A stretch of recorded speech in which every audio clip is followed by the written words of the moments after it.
وانا طول عمري كنت جامدة، بس الفترة اللي فاتت دي حصل تغييرات كتير قوي فجأة. قصدك موضوع منى؟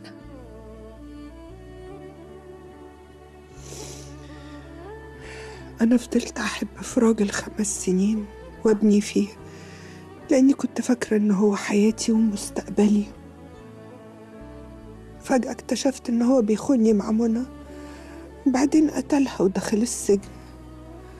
ورغم كل ده منى كانت أقرب واحدة ليا سنين طويلة، ونهايتها كسرتني. بس دي غلطتي. غلطتك ازاي بس؟ مش غلطة واحدة بس، أحمد وهبة كان غلطة. الحرب اللي بيني وبين جليلة بقالها سنين غلطة. هو أنا بنتخانق مع بعض ليه؟ بكل واحدة تعمل شغلها ومبروك عليها. ليه كل ده؟ ويعني إيه أنزل من البيت في يوم وأرجع متجوزة؟ مين الراجل ده يا مامي؟ أنا معرفوش. ادينا بنتعلم. انا لسه بتعلم لحد دلوقتي، ولسه مخلصه فرجة على فيلم من افلامك. ولعلمك بقى الفتره اللي فاتت دي انا تقريبا شفت كل شغلك. إيه المفاجأة دي؟ لما قربت منك وشفت تفاصيل كتيره في شغلك، وشفت بتتعبي ازاي وبتحضري لادوارك ازاي، ده غير المنافسه والضغط اللي عليكي طول الوقت. حسيت قد ايه انتي قوي.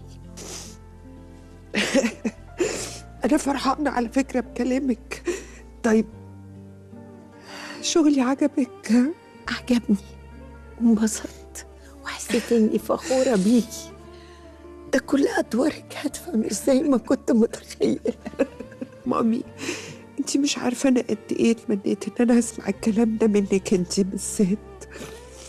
انا اسفة، ما كنتش شايفاكي بطريقة تستاهليها. كنت رافضة وبحكم من غير ما اشوف. كنت بشوفك بصورة مش بتعبر عنك ولا عن قيمة اللي بتعمليه.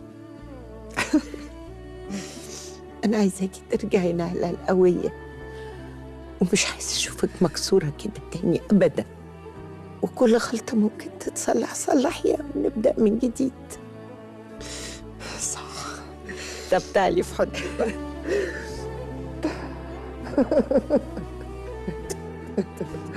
مامي أنا فرحانة على فكرة.